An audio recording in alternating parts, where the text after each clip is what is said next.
Part 28 आवेश की उत्पत्ति।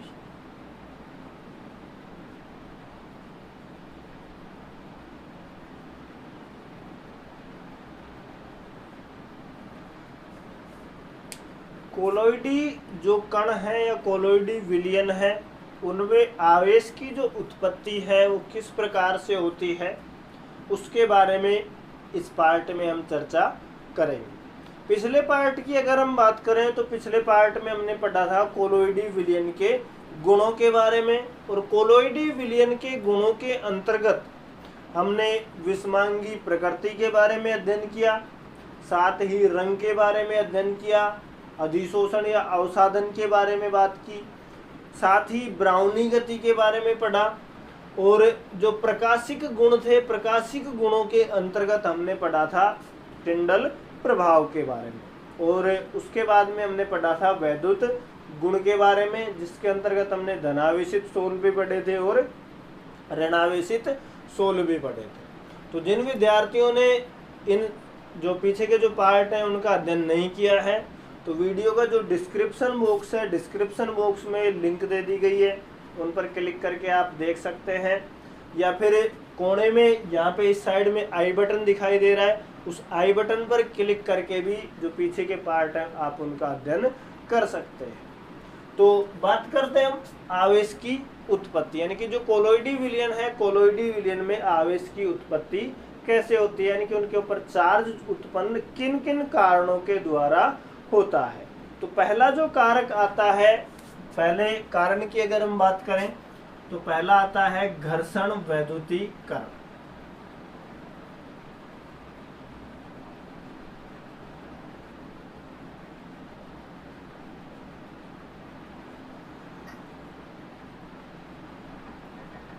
घर्षण विद्युतीकरण की अगर हम बात करें तो जो कोलोइडी विलयन होता है, कोलोइडी विलयन की अगर हम बात करें, हम जानते हैं दो प्रावस्थाएं पाई जाती हैं, एक तो होती है परिक्षिप्त प्रावस्था और दूसरी होती है परिक्षेपण माध्यम। तो परिक्षिप्त प्रावस्था और परिक्षेपण माध्यम दोनों मिलकर के किसका निर्माण करते हैं, परिक्षेपण माध्यम, और दूसरा क्या है, परिक्षिप्त प्रावस्था।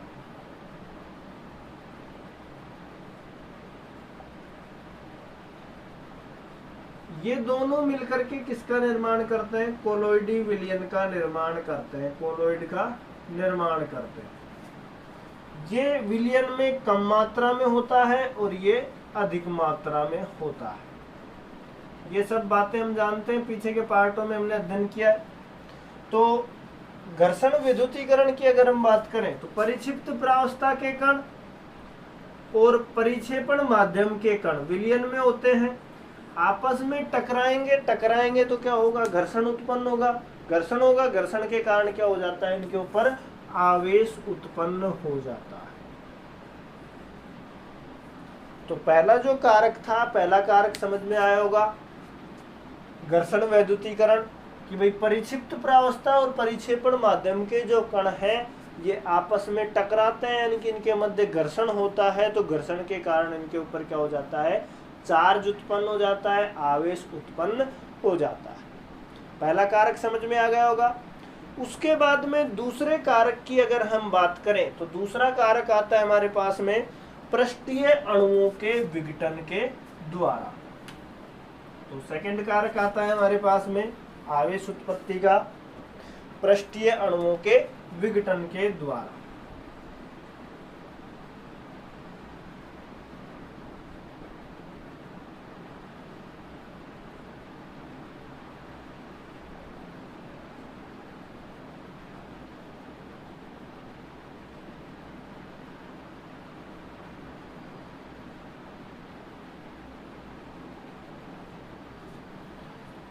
पृष्ठीय अणुओं के विघटन के द्वारा की अगर हम बात करें तो पीछे साबुन या मिसेलीकरण की क्रियाविधि पढ़ी है हमने, यदि ध्यान हो तो उसमें हमने एक एग्जाम्पल लिया था सोडियम स्टीयरेट का, कार्बन 17 हाइड्रोजन 35 COO एंड साबुन है सोडियम स्टीयरेट नाम है इसका, जो रासायनिक नाम की अगर हम बात करें। तो साबुन का जो जलीय विलयन है, जैसे ही जलीय विलयन में टूटेगा आयनों के रूप में टूटता है। तो इसमें क्या होता है, आयनों के रूप में टूटेगा तो किस प्रकार से टूटता है, एक तो आयनिक भाग के रूप में और दूसरा अनायनिक भाग के रूप में। यानी किस तरीके से, कार्बन 17 हाइड्रोजन 35 COO माइनस के रूप में और दूसरा Na प्लस के रूप में आवेश उत्पन्न हुआ कि नहीं। इस भाग को तो हम क्या बोलते हैं, अनायनिक भाग।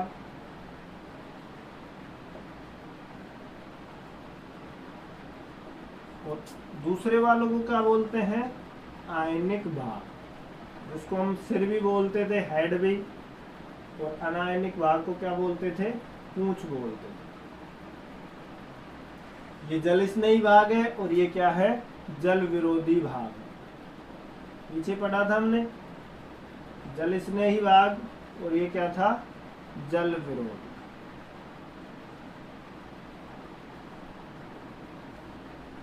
तो साबुन का पृष्ठीय अणुओं के विघटन के द्वारा की अगर हम बात करें, यहाँ पे जो साबुन का अणु है, पृष्ठ के जो अणु हैं उनका क्या हुआ है, विघटन हुआ। विघटन के दौरान क्या हुआ, एक अनायनिक भाग और दूसरा आयनिक भाग।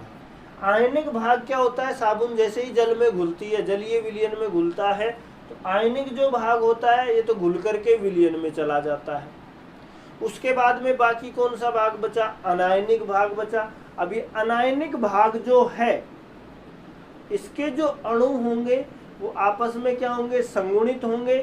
संगुणित होकर के किसका निर्माण करते हैं, कोलोइडी सोल का निर्माण करते हैं। यानी कोलोइडी विलयन का क्या कर लेते हैं, कोलोइडी सॉल्यूशन का निर्माण कर लेते हैं। तो आवेश उत्पन्न हो गया, दूसरा कारक समझ में आ गया होगा, पृष्ठीय अणुओं के विघटन के द्वारा। उसके बाद में तीसरा जो कारक आता है, वीडियो को पॉज करके आप रिएक्शन नोट कर सकते हैं या स्क्रीनशॉट ले सकते हैं। उसके बाद में जो तीसरा जो कारण आता है कि भी आवेश उत्पन्न कैसे होता है, तो उसकी अगर हम बात करें तो तीसरा आता है आयनों का वर्णात्मक अधिशोषण।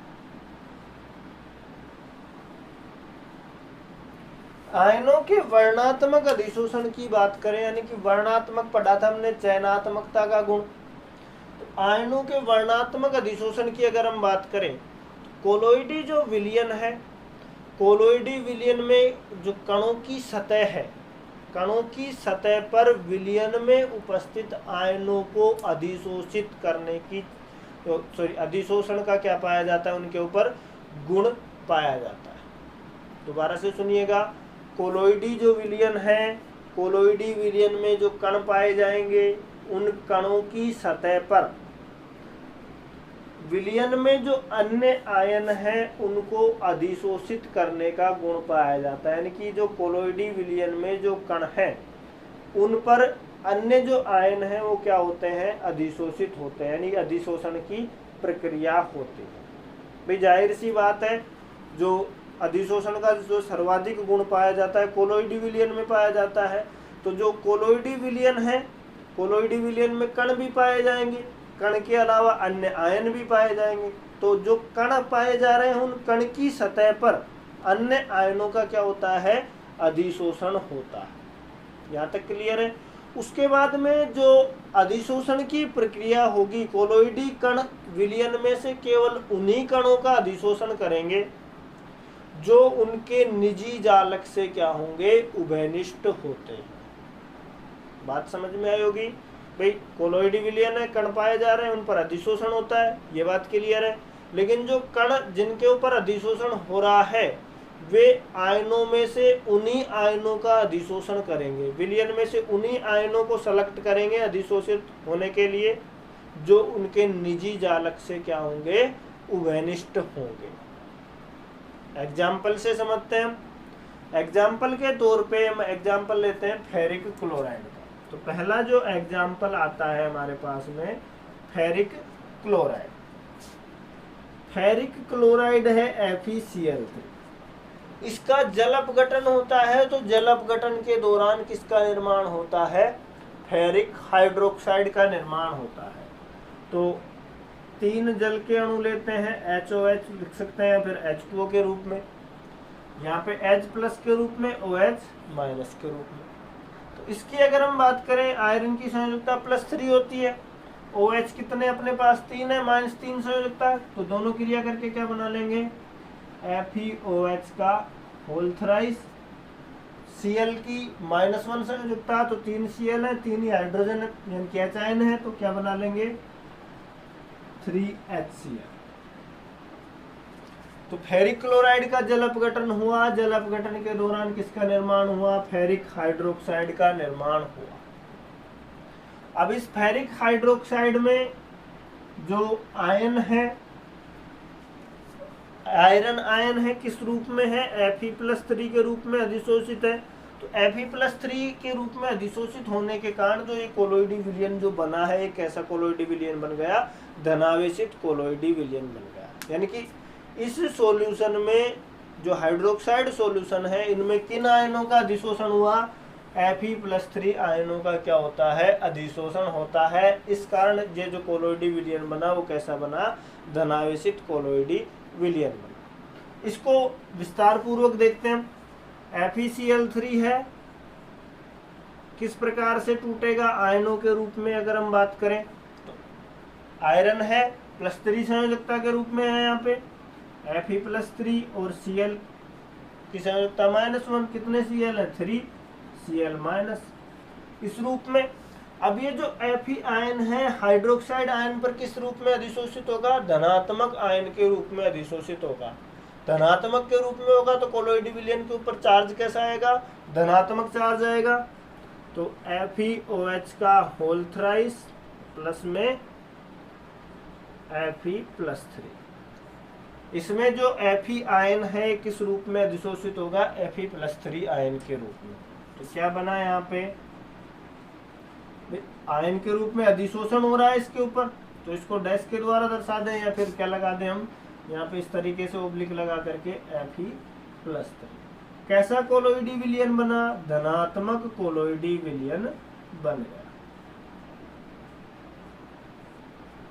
पहला आयनों का जो वर्णात्मक अधिशोषण है ये समझ में आया होगा।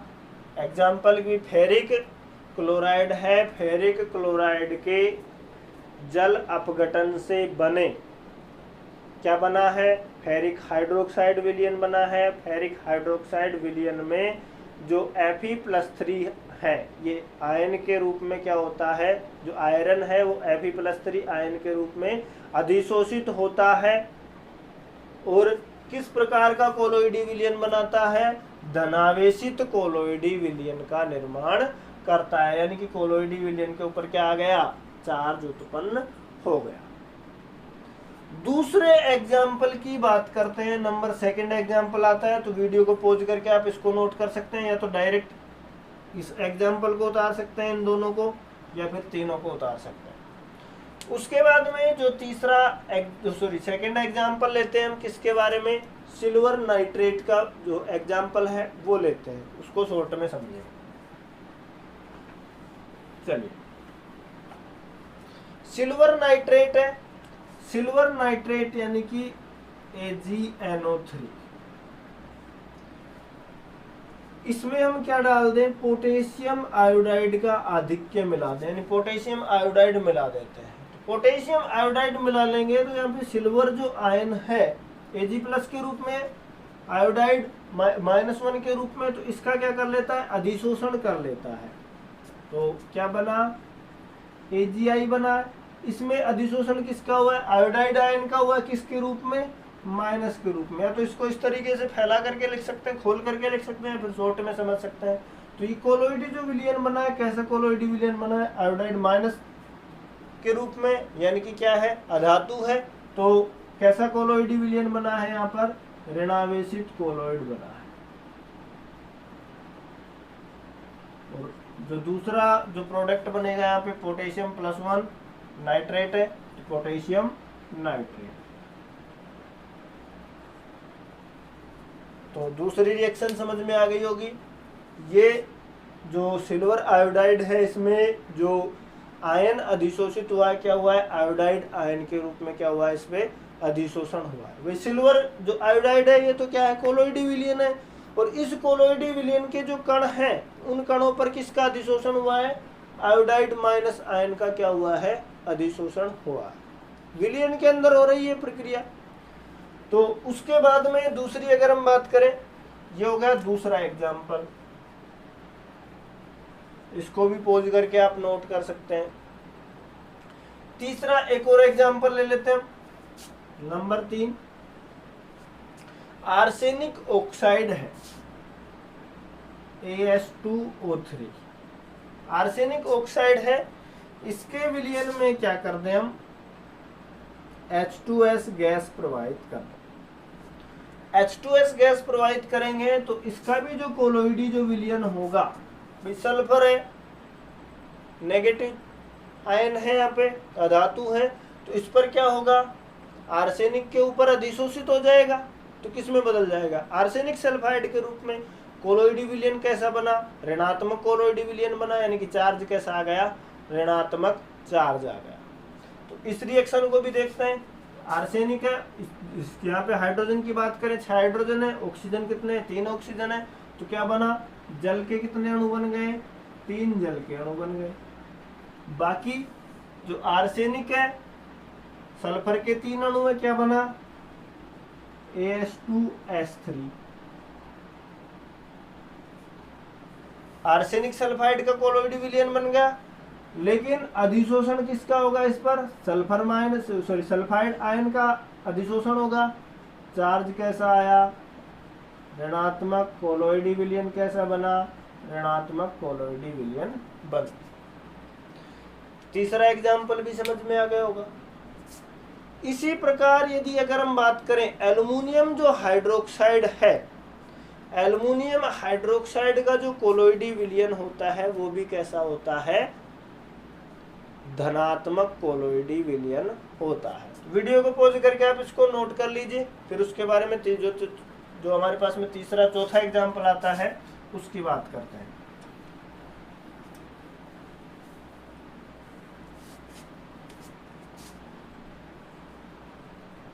एल्युमिनियम हाइड्रोक्साइड है, इसकी क्रिया करवा दें एल्युमिनियम क्लोराइड के साथ में, AlCl3 के साथ में।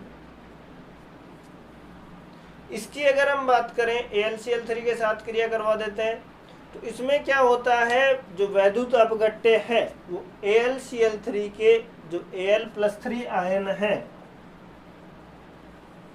वैद्युत अपघट्य क्या है, AlCl3 का जो Al+3 जो आयन है, ये क्या कर देता है, इनको अधिशोषण कर लेता है, और जो कोलोइडी विलयन बनता है वो कैसा बनता है, धनावेशित कोलोइडी विलयन बनता है। रिएक्शन देखते हैं। एल्युमिनियम की जो एल्युमिनियम हाइड्रोक्साइड है, इसकी क्रिया किसके साथ में करवा दी, एल्युमिनियम क्लोराइड के साथ में करवाते हैं, तो क्या होगा इसमें, एल्युमिनियम है AlOH का होल थ्राइस है, उसके बाद में वैद्युत अपघट्य है, ये किस रूप में अधिशोषित होगा, एल्युमिनियम हाइड्रोक्साइड है, यहाँ पर जो धनात्मक के रूप में, धनावेशित के रूप में एल्युमिनियम हाइड्रोक्साइड आयनों के रूप में अधिशोषित होगा +3 के रूप में, और जो Cl है ये माइनस के रूप में। लेकिन जो एक कोलोइडी विलयन बनेगा, तीर का निशान लगा लेना बीच में, जो कोलोइडी विलयन बनेगा, एक ऐसा कोलोइडी विलयन बनेगा, धनात्मक कोलोइडी विलयन बनेगा। चौथा एग्जाम्पल भी समझ में आ गया होगा। वे जो एल्युमिनियम हाइड्रोक्साइड है, एल्युमिनियम हाइड्रोक्साइड का जो कोलोइडी विलयन होता है वो कैसा होता है, धनावेशित कोलोइडी विलयन होता है, क्योंकि जो वैद्युत अपघट्य हमने डाला है एल्युमिनियम क्लोराइड, इसका Al+3 आयन है, एल्युमिनियम आयन है, इसका क्या हो जाता है, अधिशोषण हो जाता है। इस कारण जो कोलोइडी विलयन बनता है वो कैसा बनता है? धनात्मक कोलोइडी विलयन बनता है। तो ये था आयनों का वर्णात्मक अधिशोषण। उसके बाद में इसी के अंतर्गत जो आयनों का वर्णात्मक अधिशोषण है, इसी के अंतर्गत हम 2-3 बातें और पढ़ेंगे। एक तो आता है वैद्युत स्तर, उसके बाद में एक आता है प्राथमिक वैद्युत स्तर,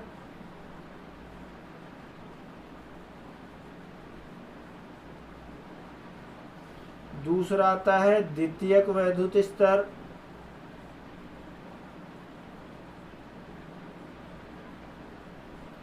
और एक आता है जीटा विभव।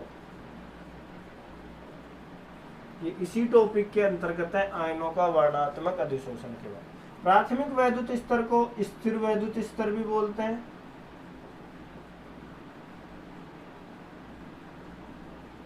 और इसको द्वितीयक वैद्युत स्तर को गतिशील वैद्युत स्तर।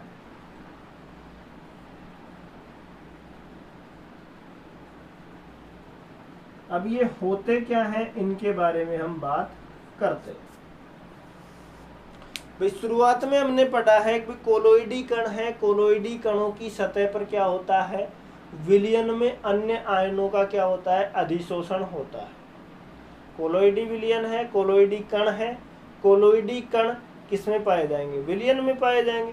तो विलयन में जो बाकी के जो अन्य आयन है वो कोलोइडी कणों पर क्या होंगे? अधिशोषित होंगे। तो अधिशोषण की जो प्रक्रिया है उस स्तर को हम क्या बोलते हैं? वैद्युत स्तर बोलते हैं। अधिशोषण होता है, इस प्रक्रिया को हम क्या बोलते हैं? वैद्युत स्तर बोलते हैं। उसके बाद में जो कोलोइडी कण है, कोलोइडी कण की जो सतह है उस पर जो आयन अधिशोषित होंगे, एक सतह के रूप में, एक लेयर के रूप में क्या होते हैं? अधिशोषित होते हैं, जिसे हम क्या बोलते हैं? वैद्युत स्तर, प्राथमिक वैद्युत स्तर या स्थिर वैद्युत स्तर कहते हैं। क्यों कहते हैं? क्योंकि जो ये आयन है एक परत के रूप में जमा हो रहे हैं। इनको मिटा देता हूं मैं, चित्र के द्वारा समझते हैं।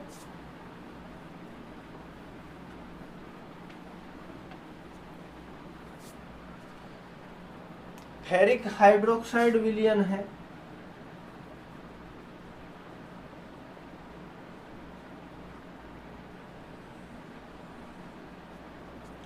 इस फेरिक हाइड्रोक्साइड विलयन की अगर हम बात करें, इसमें क्या डाल रहे हैं हम? FeCl3 के द्वारा बना था ये हमारा फेरिक हाइड्रोक्साइड। तो कोलाइडी कणों की सतह पर अधिशोषित आयन वैद्युत स्तर या फिर सतह के रूप में होते हैं तथा स्थिर रहते हैं। कोलोइडी जो कण है, कोलोइडी कण की सतह पर आयन एक वैद्युत स्तर या सतह के रूप में अधिशोषित रहते हैं, और इस वैद्युत स्तर या सतह को हम क्या बोलते हैं? प्राथमिक वैद्युत स्तर या स्थिर वैद्युत स्तर। क्योंकि ये जो पहला जो स्तर बनता है वो स्थायी होता है, स्थिर होता है, इस कारण इसको क्या बोलते हैं? प्राथमिक वैद्युत स्तर या स्थिर वैद्युत स्तर कहते हैं। तो इसमें जो फेरिक हाइड्रोक्साइड था, इसकी सतह पर कौन अधिशोषित हुआ था? पीछे की रिएक्शन हमने पढ़ी है भाई, FeCl3 है, क्रिया तो जल अपघटन करवाने के बाद में क्या बना था?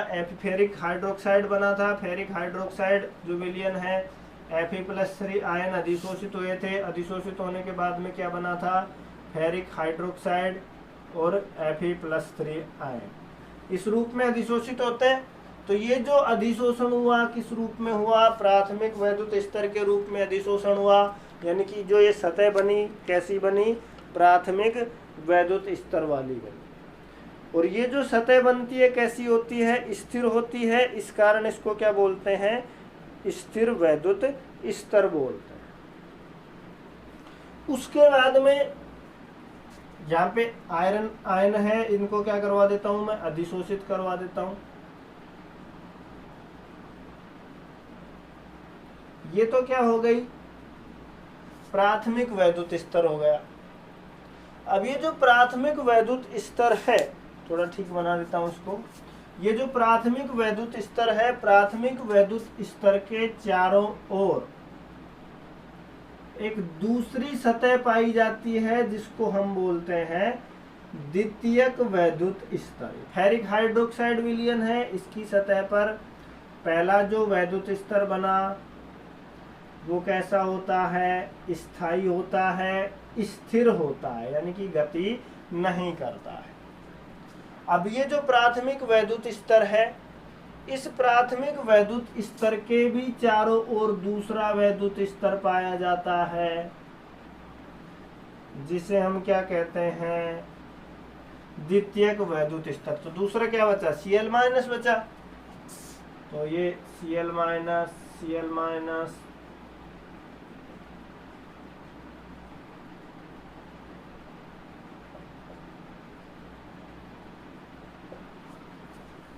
इस रूप में अधिशोषित रहता है। और ये जो दूसरा वैद्युत स्तर बना ये कैसा होता है, गतिशील होता है, यानी कि अस्थिर होता है। इस कारण इसको क्या बोलते हैं, द्वितीयक वैद्युत स्तर या फिर गतिशील वैद्युत स्तर कहा जाता है। तो इस चित्र की अगर हम बात करें, ये तो क्या बना, प्राथमिक वैद्युत स्तर। ये जो पहली जो आयरन की जो लेयर है ये अधिशोषित है, ये वाली, ये क्या है, प्राथमिक वैद्युत स्तर।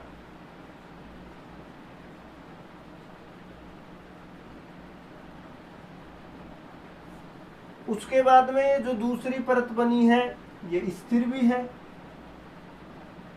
स्थिर वैद्युत स्तर। दो नाम हो गए। छोटे सवाल के रूप में पूछा जा सकता है भाई प्राथमिक वैद्युत स्तर किसे कहेंगे और द्वितीयक वैद्युत स्तर किसे कहेंगे। तो जो कोलॉइडी कण है, कोलॉइडी कण की सतह पर जो स्थायी आयन है, एक वैद्युत सतह या वैद्युत स्तर बनता है जो स्थायी होता है, उसको तो प्राथमिक वैद्युत स्तर। और प्राथमिक वैद्युत स्तर के चारों ओर दूसरा वैद्युत स्तर बनता है जो गतिशील होता है, अस्थायी होता है, उसे हम क्या बोलते हैं, द्वितीयक वैद्युत स्तर। तो ये क्या है, दूसरा वाला जो ये डैश डैश करके बनाया है ये द्वितीयक वैद्युत स्तर।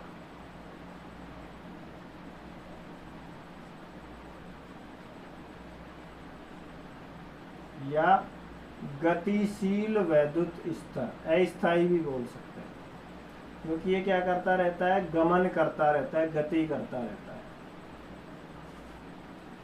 उसके बाद में बाकी बचा हमारे पास में जीटा विभव। जीटा विभव किसे कहेंगे, प्राथमिक वैद्युत स्तर और द्वितीयक वैद्युत स्तर के बीच विभव, प्राथमिक वैद्युत स्तर और द्वितीयक वैद्युत स्तर का जो विभव है उनका जो अंतर है वही क्या कहलाता है, जीटा विभव कहलाता है। जीटा विभव किसे कहेंगे, प्राथमिक वैद्युत स्तर और द्वितीयक वैद्युत स्तर के विभवों का जो अंतर है उसे हम क्या कहते हैं, जीटा विभव कहते हैं। अब दूसरी एक इंपॉर्टेंट बात और आती है कि प्राथमिक वैद्युत स्तर और द्वितीयक वैद्युत स्तर दोनों के ऊपर जो चार्ज पाया जाएगा, आवेश पाया जाएगा, वो आवेश कैसा पाया जाएगा, एक दूसरे के विपरीत पाया जाएगा। जैसे वे जो प्राथमिक वैद्युत स्तर यहाँ पर कैसा है, धनात्मक है, तो द्वितीयक वैद्युत स्तर कैसा पाया जाएगा, ऋणात्मक पाया जाएगा। या फिर प्राथमिक वैद्युत स्तर यदि ऋणात्मक है तो द्वितीयक वैद्युत स्तर कैसा पाया जाएगा, धनात्मक पाया जाएगा। लेकिन जो चार्ज होंगे एक दूसरे के कैसे होंगे, विपरीत, लेकिन आवेश कैसा होगा, मात्रा में समान होगा। भाई जैसे प्राथमिक वैद्युत स्तर में जो धनायन है 2 पाए जा रहे हैं, तो ऋणायन द्वितीयक वैद्युत स्तर में जो ऋणायन पाए जाएंगे वो भी कितने ही पाए जाएंगे, 2 ही पाए जाएंगे। कहने का मतलब यह है कि प्राथमिक वैद्युत स्तर और द्वितीयक वैद्युत स्तर, इन दोनों के मध्य जो आवेश पाया जाता है वो मात्रा में तो कैसा होता है, समान, लेकिन एक दूसरे के कैसा होता है, विपरीत होता है। तो ये था हमारे पास में आयनों का वर्णात्मक अधिशोषण। उम्मीद है ये आपको समझ में आया होगा। उसके बाद में वीडियो के नेक्स्ट पार्ट में हम बात करेंगे वैद्युत कण संचलन के बारे में। तो वीडियो यदि पसंद आया तो वीडियो को लाइक करें, चैनल पर नए हैं तो चैनल को सब्सक्राइब करें, तो अपने दोस्तों को शेयर करें। तो मिलते हैं वीडियो के नेक्स्ट पार्ट में, जिसमें हम अध्ययन करेंगे वैद्युत कण संचलन के बारे में। Thank you.